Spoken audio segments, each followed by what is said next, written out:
नमस्कार, बहुत स्वागत आप सभी का हिंदी खबर में। मैं हूं आपके साथ ऋतु भंडारी।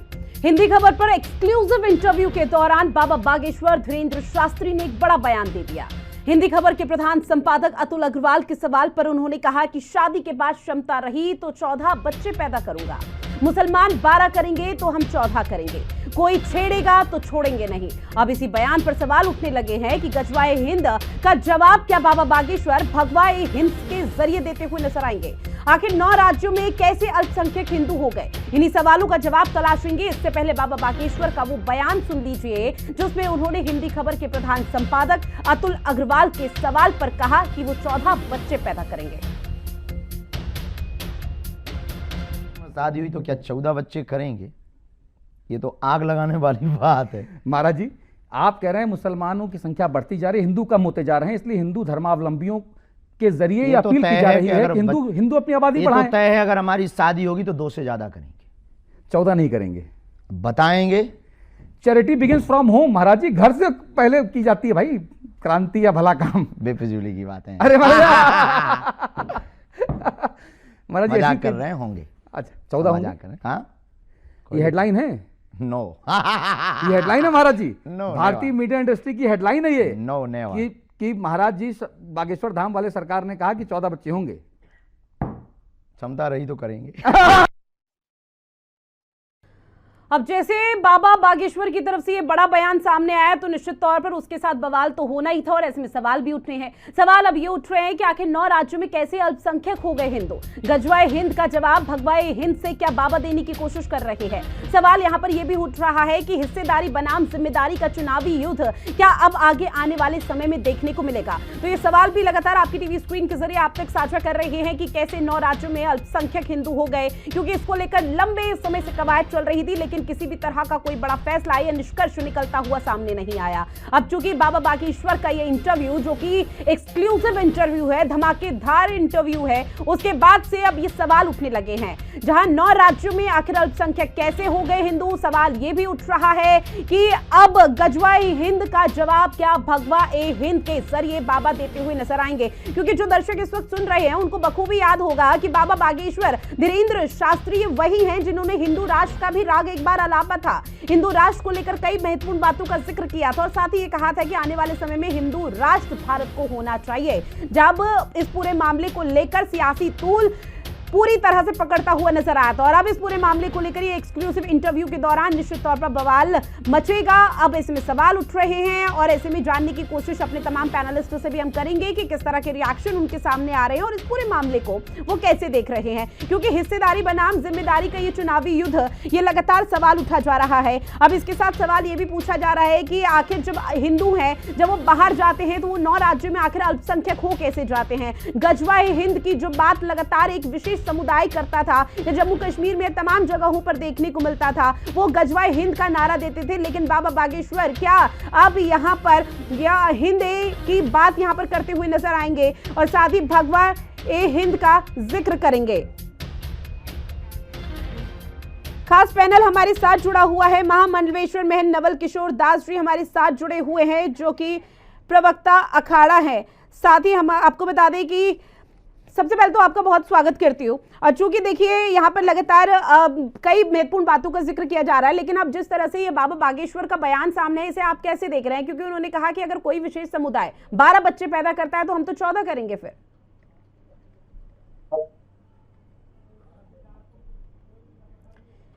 किशोर दास जी, आवाज पहुंच रही है आप तक?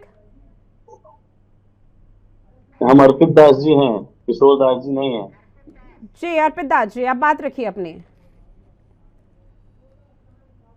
आप हमसे क्वेश्चन करिए। जी, माफी के साथ अर्पित दास जी आप अपनी बात रखिए। जिस तरह से बाबा बागेश्वर का ये बड़ा बयान सामने आया है, क्योंकि उनसे सवाल जब पूछा गया था तो उन्होंने सीधे तौर पर कहा कि अगर विशेष समुदाय 12 बच्चे पैदा करेगा तो हम तो उसमें और आगे हैं।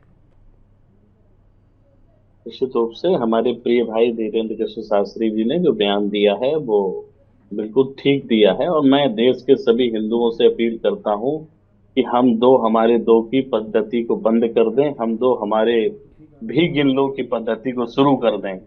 जब ये जो है लगातार इस तरीके से अपनी जनसंख्या बढ़ाते जा रहे हैं तो हमको क्यों इसमें शर्माना चाहिए और इसमें रुकना चाहिए। और हमारे धीरेन्द्र शास्त्री जी लगातार सनातन को जगाने के लिए, सनातन हिंदुओं को इकट्ठा करने के लिए काम कर रहे हैं। और मैं देख रहा था, भी आप कह रही थी कि गजवाए हिंद का जवाब भगवाए हिंद। बिल्कुल पूरा देश भगवाए हिंद हो चुका है। 22 जनवरी के बाद जब भगवान श्री राम अयोध्या में बैठे, उस दिन से भारत की सनातन की स्वतंत्रता उस दिन हो गई थी, जब 22 जनवरी को। तो मैं आपको बता देना चाहता हूं कि पूरा देश अब भगवाए हिंद होने जा रहा है। पूरे देश का एक एक हिंदू जाग रहा है, पूरे देश का हिंदू जाग रहा है। और अब ये गजवाए हिंद भारत के अंदर नहीं चलेगा, अब भगवाए हिंद ही भारत में चलेगा। लेकिन अर्पित दास जी, आपको नहीं लगता जब इस तरह के बयान सामने आते हैं या इस तरह की बातों का जिक्र किया जाता है तो ये दूसरे लोगों को भी प्रवोक करता है? क्योंकि समाज में एक अलग तरह की भूमिका है, छवि है, चाहे बाबा बागेश्वर का ही जिक्र कर लिया जाए, और जब इस तरह के कोई बड़े साधु संत इस तरह का बयान दे तो वो दूसरे समुदाय पर भी इस तरह का प्रहार है। देखिए, हम किसी समुदाय या किसी धर्म के लिए नहीं बोल रहे हैं, हम अपने हिंदुओं के लिए बात कर रहे हैं। और धीरेन्द्र जी ने कहा है कि शादी के बाद हम 14 बच्चे करेंगे, तो उन्होंने सोच समझ के बयान दिया होगा। लेकिन निश्चित रूप से भाई धीरेन्द्र शास्त्री जी हमारे भाई हैं, मित्र हैं, और वो जी बिल्कुल। अर्पित दास जी, एक और रिएक्शन मैं आपसे लेना चाहूंगी, चूंकि देखिए गजवाएंद और अब लगातार यहाँ पर ये आपने भी चूंकि जिक्र किया कि भगवाएंद हो चुका है 22 जनवरी 2024 के बाद से, जब रामलला अपने महल में विराजे थे। निश्चित तौर पर उसके बाद कई तरह की तस्वीरें सामने आई, लेकिन हिंदू राष्ट्र को लेकर जिस तरह से बाबा बागेश्वर कई तरह की टिप्पणियां करते हैं, बयान देते हैं, और न सिर्फ बाबा बागेश्वर, कई साधु संतों ने भी जिक्र किया, क्या इतना आसान है उस राह पर चलना? बिल्कुल बिल्कुल चलना पड़ेगा। भारत के अंदर सबसे ज्यादा संख्या हिंदुओं की है, किसी और धर्म की नहीं है। भारत के अंदर सबसे ज्यादा संख्या हिंदुओं की है, और भारत हिंदुओं का देश है, और भारत हिंदू राष्ट्र है। हमारे अभी पूज्य संतों ने जी भी बनना चाहिए। मैं आपके चैनल के माध्यम से भी अपील कर रहा हूँ सारे देश के हिंदुओं से कि अब जाग जाओ, अब समय आ गया है। भारत के अंदर वक्फ कैसे हो सकता है? अन्य कहीं जितने भी मुस्लिम कंट्रियां हैं वहां वक्फ नहीं है, तो भारत में वक्फ कैसे बन गया? इस देश को तुष्टीकरण की राजनीति में कांग्रेस के लोगों ने झोंकने का काम किया। ठीक है, निश्चित तौर पर हमारे साथ और भी खास मेहमान जुड़े हुए हैं। महामंडलेश्वर महंत नवल किशोर दास जी हमारे साथ जुड़ चुके हैं, जो कि अखाड़ा परिषद के प्रवक्ता हैं। बहुत स्वागत करती हूँ महंत जी मैं आपका। और चूंकि देखिए बाबा बागेश्वर का एक्सक्लूसिव इंटरव्यू है, और उस एक्सक्लूसिव इंटरव्यू में हिंदी खबर के प्रधान संपादक अतुल अग्रवाल जी की तरफ से जब सवाल पूछा गया तो उन्होंने सीधे तौर पर कहा, क्योंकि एक तरफ जनसंख्या को नियंत्रण करने की कोशिश की जा रही है, दूसरी तरफ उन्होंने सीधे तौर पर कह दिया कि अगर कोई 12 बच्चे पैदा करता है तो हम तो फिर 14 बच्चे पैदा करेंगे। इसको कैसे देखा जाए? देखो, ये एक तरह का व्यंग किया है उन्होंने कहा ना कि 12 करेंगे तो हम ऐसा करेंगे जी। हमने सदैव कहा है समान नागरिकता सीसीए लागू होना चाहिए। हमारे घर हमारे यहाँ हम दो हमारे दो हैं, तो उनके यहाँ हम दो हमारे 15 कैसे हो सकते हैं? या तो हमारे यहाँ 2 उनके भी हम 2 हमारे 2 होना चाहिए। और जब उनके यहाँ 15 होंगे तो फिर हिंदू संख्या आज अल्पसंख्यक में नहीं आ जाएगी क्या 20 साल के बाद? तो आप क्या चाहते हो? पाकिस्तान बांग्लादेश की तरह यहाँ भी हिंदुओं घर जलाए जाएं, यहाँ भी हमारी बहन बेटियों के साथ नंग नाच किया जाए? ये तो हम नहीं देखना चाहते हैं कि हमारी बहन बेटी का अपमान हो, हमारे घरों में आग लगाई जाए, तो हम नहीं चाहेंगे। तो देश की सरकार को चाहिए कि हाँ समान नागरिकता लागू करें। मुसलमान के घर में भी 2 होंगे तो हिंदू के घर में भी 2 होंगे। यदि कानून नहीं बनता है तो देश का जनसंख्या का अनुपात बढ़ाने का अपराध हिंदू नहीं कर रहा है, हिंदू तो पालन कर रहा है, हम 2 हमारे 2। तो दूसरी तरफ जब हम 2 हमारे 15 होंगे तो आखिर ये देश गजबाए हिंद ही तो बनेगा जी। तो गजबाए हिंद तो हम नहीं बनने देंगे। इसलिए हिंदू समाज को एकजुट करना, जागृत करना, धर्म राष्ट्र की रक्षा करने के लिए आह्वान करने के विषय में उन्होंने कहा है प्रत्येक धर्माचार्य का और संभ्रांत नागरिक का कर्तव्य है कि अपने राष्ट्र संस्कृति के संरक्षण संवर्धन के लिए कार्य करें। उसी भाव से उन्होंने कहा है कि ये 12 करेंगे तो हम 14 करेंगे। एक तरह का रिएक्शन का वो है, प्रतिरोध है ये, और कुछ नहीं। बिल्कुल, एक रिएक्शन यहाँ पर उनकी तरफ से दिया गया है जब सवाल यहाँ पर पूछा, और जिस तरह से आपने भी जिक्र किया कि व्यंग किया गया। लेकिन अब महन जी, अगर यहाँ पर बात भगवा हिंद की जाए, क्या भारत को हिंदू राष्ट्र बनाना इतना आसान है? वही सवाल आपसे इसलिए भी क्योंकि अब सवाल ये उठने लगे हैं कि एक समय वो हुआ करता था जब गजवाए हिंद का नारा बाकायदा दिया जाता था खुलेआम, लेकिन अब जिस तरह से बाबा बागेश्वर ने ये बड़ा बयान दिया, टिप्पणी की है, उससे ये कहना गलत नहीं होगा कि गजवाए हिंद की जगह भगवा हिंद का जो नारा है वो बहुत तेजी के साथ पकड़ रहा है। भारत का संविधान प्रत्येक नागरिक को अपनी संस्कृति, अपनी विचारधारा को व्यक्त करने का स्वतंत्र अधिकार प्रदान करता है। जब एक तरफ से ये कहा जा रहा है, संकोच और खेद प्रकट किया जा रहा है, काश हम जिन्ना के साथ चले गए होते पाकिस्तान, आज चले जाओ, क्या दिक्कत है? देश का बंटवारा जनसंख्या के नाम पर नहीं हुआ था, धर्म के नाम पर हुआ था। 1947 में तय हुआ था, हिंदुस्तान में हिंदू रहेंगे, पाकिस्तान में मुसलमान रहेंगे, तो उसमें चले गए होते। अब एक और पाकिस्तान बनाने की स्थिति में हिंदू नहीं है। हम नहीं चाहते देश का बंटवारा हो।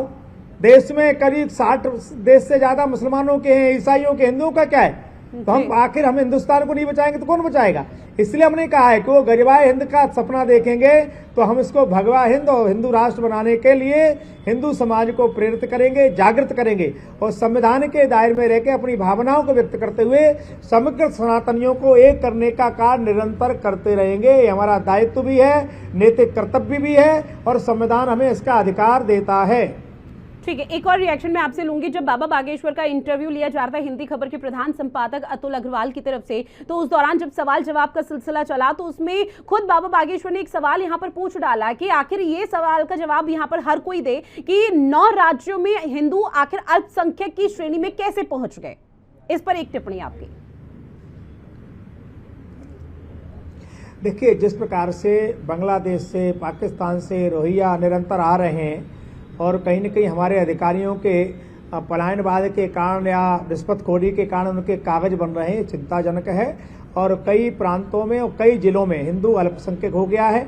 एक तो हिंदू गांव में रहना नहीं चाह रहा, दूसरा कहीं न कहीं हम जैसे कहा जातवाद, क्षेत्रवाद छोड़ करके हिंदू एक हो, और एकता के न होने के कारण कहीं न कहीं पलायनवाद हो गया, और बाहरी लोग, राष्ट्रद्रोही, धर्मद्रोही लोग हैं, धीरे धीरे कब्जा करते जा रहे हैं। तीसरा, हिंदू का एक बच्चा है तो शहर में रहेगा, गांव में रहेगा, कहाँ रहेगा? उनके 15 हैं, एक रोड पर है, एक पंचर कर रहा है, एक चोरी कर रहा है, एक डकैती डाल रहा है, एक गलत काम कर रहा है।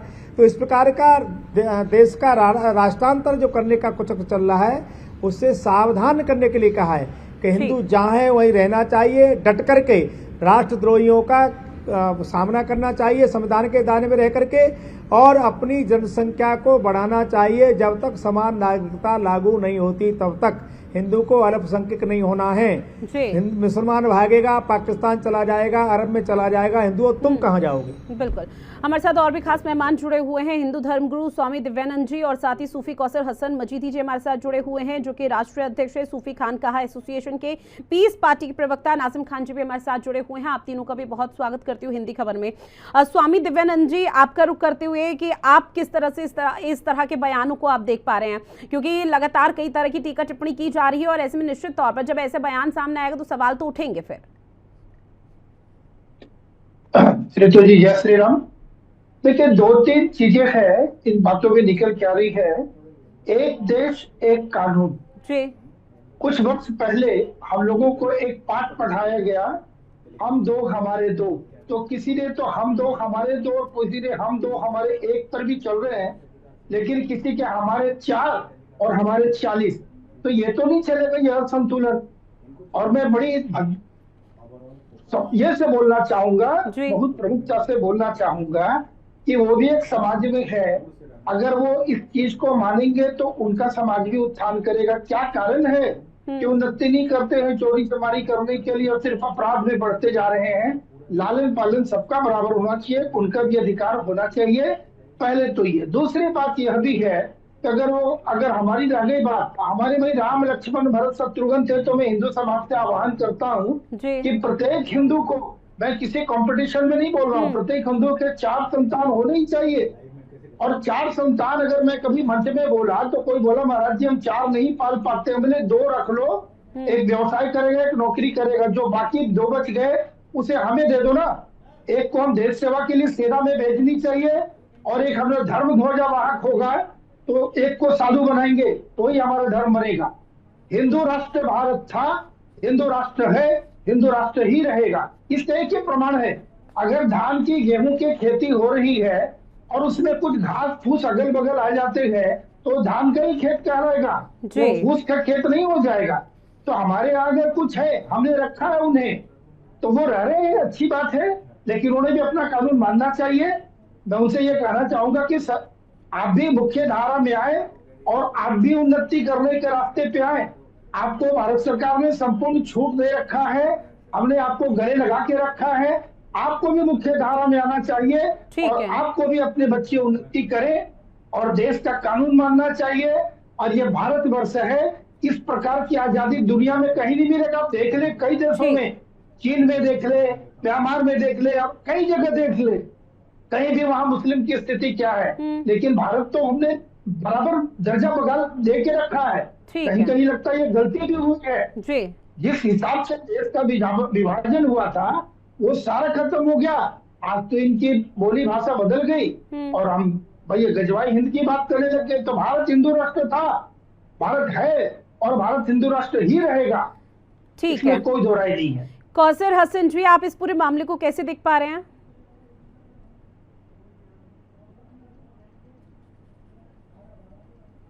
विषय पे चर्चा चल रही है। आचार्य धीरेन्द्र शास्त्री जी के जिस बयान पर ये चर्चा हो रही है, देखिए भारत एक लोकतांत्रिक देश है और हमारे संविधान में प्रत्येक नागरिक को अपनी बात कहने का पूरा अधिकार दिया गया है।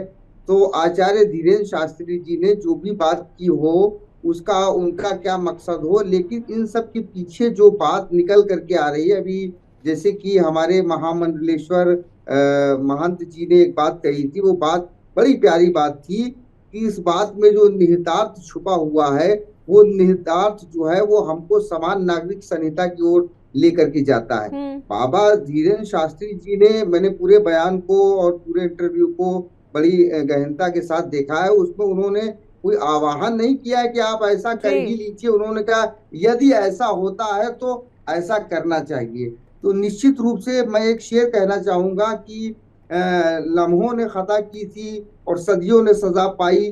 तो ये बात सही है कि इतिहास हमें बहुत कुछ सिखाता है और हमें उससे सीखना चाहिए। आज जिस प्रकार से कटुता की भावनाएं जो हमारे बहुसंख्यक भाइयों के बीच में आ रही हैं, निश्चित तौर से उसमें इतिहास के बहुत से ऐसे तथ्य हैं जो उनकी इस भावना को बल देते हैं। लिहाजा आज हम सबको इस बात की जरूरत है कि उस कटुता को दूर करने के लिए ऐसा कोई भी काम न किया जाए जिससे वो बढ़ जाए, बल्कि ऐसे हम सबको मिल करके काम करने चाहिए जिससे कि वो जो है हमारा जो सामंजस्य है वो बना रहे।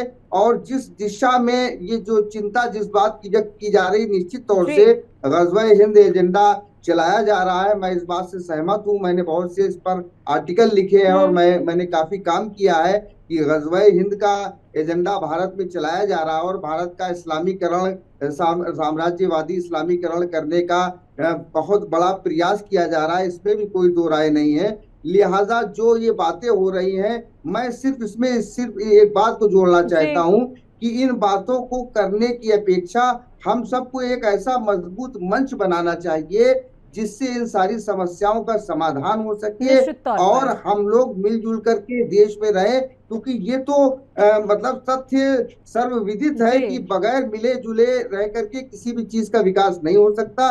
तो जो भी भ्रांतियां आ रही हैं हमारे बहुसंख्यक भाइयों के बीच में, उन्हें खास तौर से मुस्लिम समाज के लोगों को दूर करना चाहिए। और मैं अनुरोध करूंगा हमारे जो तीनों आचार्य हिंदू धर्म के यहाँ पर बैठे हुए हैं वो हमारे सूफी खानका एसोसिएशन की नीतियों का और हमारे वक्तव्यों का अध्ययन करें। हम आपकी चिंता के साथ जुड़े हुए हैं, हम इस देश के साथ जुड़े हुए हैं, हम इस देश के विकास के साथ जुड़े। ठीक है, नाज़िम खान जी अपनी बात रखिए आप भी। हाँ देखिए रितु जी, देखिए जिस तरीके से अभी बातें मैंने सभी पैनलिस्ट की सुनी, तो देखिए यहाँ पर ना तो रोजगार की बात होती है, ना महिलाओं की सुरक्षा की बात होती है, ना देश की प्रगति की बात होती है। बात होती है सिर्फ और सिर्फ 12 और 14 बच्चों की बात। तो देखिए मैं एक बात बता देता हूँ कि जब अभी कुछ समय पहले की बात थी, भारत ने चाइना को पछाड़ दिया था। हमारे देश की जनसंख्या चाइना से भी आगे निकल गई थी। और देखिए रितु जी, बड़ी इंपॉर्टेंट बात है कि देखिए भारत के अंदर जनसंख्या कितनी है, 140 करोड़ के लगभग, और उसमें मुस्लिम समाज की आबादी कितनी है, 30 से 35 करोड़ की आबादी। बाकी जो है हमारे 1 करोड़ के यानी 100 करोड़ के आसपास हमारे हिंदू भाइयों की आबादी है। तो इसका मतलब यह है कि कहीं ना कहीं आबादी ज्यादा बढ़ने में श्रेय हिंदू भाइयों का है। मुस्लिम समाज को तो सिर्फ और सिर्फ ये कहा जाता है कि बाल बच्चे होते हैं। अभी एक महाशय ने क्या कहा था कि 4 और 40 का नारा दिया। अब मैं उनको एक बात बता दूं कि इस भारत के अंदर आज का युवा पढ़ा लिखा है, पढ़ा लिखा युवा होने के बाद सिर्फ और सिर्फ 2 बच्चे होते हैं ज्यादा से ज्यादा, और ये 4 और 40 की बात करते जो है भारत के अंदर भ्रम फैलाने की कोशिश कर रहे। इनसे मैं कहना चाहता हूँ, शांति से अपील करना चाहता हूँ कि इस तरीके का भ्रम ना फैलाए किसी भी समुदाय के खिलाफ। ये मुल्क सभी का है। और रही बात ये कि जिस तरीके से साधु संत बात करते हैं कि 12 और 14 बच्चों की बात करते हैं, कभी वो देश की तरक्की में आगे नहीं आते, देश को किस तरीके से आगे बढ़ना उसमें योगदान नहीं देंगे, लेकिन हिंदू राष्ट्र बनाने की बात करेंगे। नहीं तुझे हाँ रे हिंदू राष्ट्र बनाने की बात करेंगे, लेकिन कभी भी हम लोगों ने ये नहीं कहा कि हाँ जी ये भारत को आप हिंदू राष्ट्र बनाइए या इस्लामिक राष्ट्र बनाइए, क्योंकि हम इस मुल्क से बेपनाह मोहब्बत करते हैं। हम चाहते हैं कि ये भारत हमेशा भारत रहे। लेकिन नाजिम खान जी देखिए, गजवाए हिंद के तो नारे बीच में लगे थे ना सर, ये तो आप भी बखूबी जानते हैं। गजवाए हिंद की बात तो लगातार की जा रही थी पिछले कुछ समय पहले। हाँ देखिए रितु जी, देखिए अभी गजवा हिंद की बात हो रही है तो भगवा हिंद की भी बात हो रही है। देखिए भारत के अंदर एक लोकतांत्रिक मुल्क है, और देखिए इसकी सबसे ज्यादा खूबसूरती है कि संविधान ने सबको अपने अपने मत रखने का अधिकार दे रखा। अभी एक कह रहे थे कि ये हिंदू राष्ट्र बनाने के बाद मैं बता दूं कि नेपाल भी एक हिंदू राष्ट्र, तो आज वो किस कंडीशन में है ये बताने की जरूरत नहीं है। देखिए ये जब मुल्क राष्ट्र है तो बहुत तरक्की कर रहा है, जब इसको एक हिंदू राष्ट्र बनाने की बात करी जाएगी तो कहीं ना कहीं हम लोग पिछड़ जाएंगे। और नीतू जी एक बात और मैं बड़ी जिम्मेदारी के साथ ये कहना चाहता हूँ, जिस तरीके से साधु संत या हमारे सूफी इस तरीके की बात करते हैं कि बांटने और कटने की बात करते हैं तो बिल्कुल गलत है। यहाँ पर हिंदू भाई, मुस्लिम भाई, सिख भाई, ईसाई भाई सब एक है। देखिए मैं बड़ी जिम्मेदारी के साथ कह रहा हूँ, पीस पार्टी के नाते के होने के कह रहा हूँ कि मुल्क पे सभी का अधिकार है, सभी का निश्चित तौर पर आपकी बात से पूरी तरह से सहमत, और कई महत्वपूर्ण बातों का आपने चूंकि जिक्र भी किया। लेकिन एक रिएक्शन और, उसके बाद अर्पित दास जी आपका रुख करूंगी। सर रिएक्शन आपसे ये कि जिस तरह से आपने कहा कि आप साधु संतों को शोभा नहीं देता, किसको शोभा देता है फिर ये इस तरह की बात करना, ये बताइए। तौकीर रजा को, तौकीर रजा ने किस तरह का बयान दिया कल, आपको बखूबी याद होगा, मुझे नहीं लगता कि वापस से उसको एक्सप्लेन करने की मुझे जरूरत है।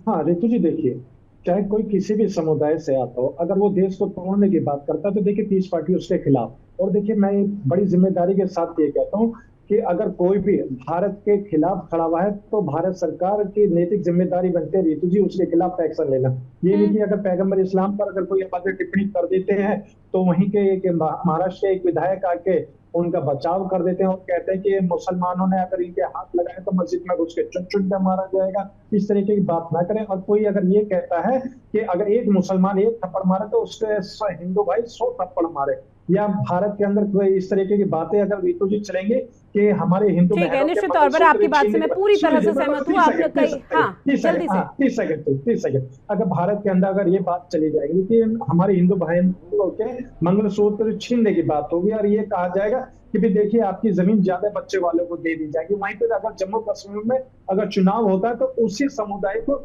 सिलेंडर बांटने की बात होती है। तो ये तो राजनीति है रितु जी, राजनीति में इस तरीके का माहौल बनाया जाता है। यहाँ हिंदू धार्मिक गुरुओं को भी आगे आना चाहिए, मुस्लिम धार्मिक गुरुओं को भी आगे आने चाहिए, क्योंकि ये मुल्क सभी का है, ना कि ये एक पार्टिकुलर। बिल्कुल हर किसी को आगे आना चाहिए, हर समुदाय के जो भी यहाँ पर करता धरता है उनको आगे आना चाहिए, लोगों के बीच में मैसेज पहुंचाना चाहिए। लेकिन आप लोगों भी तो थोड़ी सी पहल कीजिए ना, क्योंकि जब पैगंबर के बारे में टिप्पणी कर दी जाती है तब सिर्फ तन से जुदा की धमकी दी जाती है। किस तरह की धमकी राजस्थान में किस तरह का घटनाक्रम आया था वो आप लोगों को भी बखूबी याद होगा। लौटूंगी मैं आपके पास। अर्पित दास जी कुछ जवाब है, क्योंकि नाजिम खान जी लगातार सवाल उठा रहे हैं कि ठीक है आप लोगों की तरफ से जिस तरह की बातों का जिक्र करना है बयान देने दीजिए, लेकिन व्यक्तिगत तौर पर ऐसे सार्वजनिक मंच पर नहीं, क्योंकि ये सौहार्द बिगड़ता है। जी आपकी आवाज कट गई थी, बयान दीजिए के बाद। अर्पित दास जी अगर आवाज सिर्फ आप तक पहुंच रही है तो नाजिम खान जी की मैं चाहूंगी कि आप उनकी बात का जवाब दीजिए, क्योंकि उनका सीधे तौर पर कहना है कि अगर साधु संतों की तरफ से इस तरह के बयान दिए जाते हैं तो समाज का सौहार्द बिगड़ता है, जो शांति समाज में बनी रहनी चाहिए वो नहीं बन पाते। इन जैसे जो लोग बैठ के इस तरह के जो ज्ञान देते हैं, इन लोगों से मैं पूछना चाहता हूं कि वसुधैव कुटुंबकम की बात किसने की थी? ये पूरा विश्व हमारा परिवार है, इसकी बात संतों ने ही की थी। और हम संतों ने सदैव ये अपील की है कि भारत में सौहार्द बना रहे। लेकिन जब आपकी तरफ से लगातार सनातन के विपरीत बयानबाजी आती जाएगी, सनातन के प्रति षड्यंत्र किया जाएगा, तो निश्चित रूप से हम सभी साधु संतों का ये कर्तव्य बनता है कि हम सब सनातन की रक्षा करें और सनातन हिंदुओं को जगाएं। तो अब वो समय आ गया है। हम लोगों ने बहुत दिनों तक मंदिरों से इस बात का आह्वान किया है कि ईश्वर अल्लाह एक ही नाम, सबको सन्मत दे भगवान, रघुपति राघव राजा राम, पतित पावन सीताराम। लेकिन क्या ऋतु जी, मैं पूछना चाहता हूँ, क्या कभी किसी मस्जिद से ये सुना आपने? कभी किसी मस्जिद से ये सुना? कभी नहीं सुना होगा। तो अब हम लोगों को इसकी कोई आवश्यकता नहीं है, कोई एक नहीं है। मैं भारत के समस्त हिंदुओं से कहना चाहता हूँ कि अब समय आ गया है, जाग जाओ, नहीं तो ये गजवाए हिंद बन जाएगा। ठीक है दिव्यानंद जी, क्या पूरी तरह से सहमत हो कि अर्पित दास जी की बातों से? देखिए, जिनको ये भगवा हिंद पसंद नहीं है वो अपना टिकट करा लें, पैसा ना हो तो हमसे ले जाए और पाकिस्तान जाएं। भारत हिंदुओं का देश है, हिंदुओं का रहेगा। ठीक है योगी जी, ये भारत किसी के बाप की जागीर नहीं है, इस तरीके की बात आप कर रहे हैं। भारत सभी का, भारत तुम्हारे अपना की जागीर नहीं है, किराएदार। मैं कह रहा हूँ ये किसी के बाप की जागीर नहीं है भारत। जिस तरीके का आप बयान दे रहे हैं, भारत के बयान पर टेप प्रकट करना चाहिए। आप देश को तोड़ने की बात कर रहे हैं, देश को जोड़ने की बात नहीं कर रहे। और ये भारत के किराएदार मकान मालिक नहीं, भारत हमारा है, हम मकान मालिक हैं भारत के। किराएदार बन के रहोगे तो कायदे में रहना। सुन लीजिए, आज तक ये बता दीजिए योगी जी, किसी भी मुस्लिम समुदाय ने कभी देवी देवताओं पर कभी अभद्र टिप्पणी करी है? नहीं करी। लेकिन हाँ, लगातार की आस्था का लगातार टिप्पणी की थी मौलाना ने। किसी का नाम बता दीजिए मुस्लिम समुदाय का। ठीक है।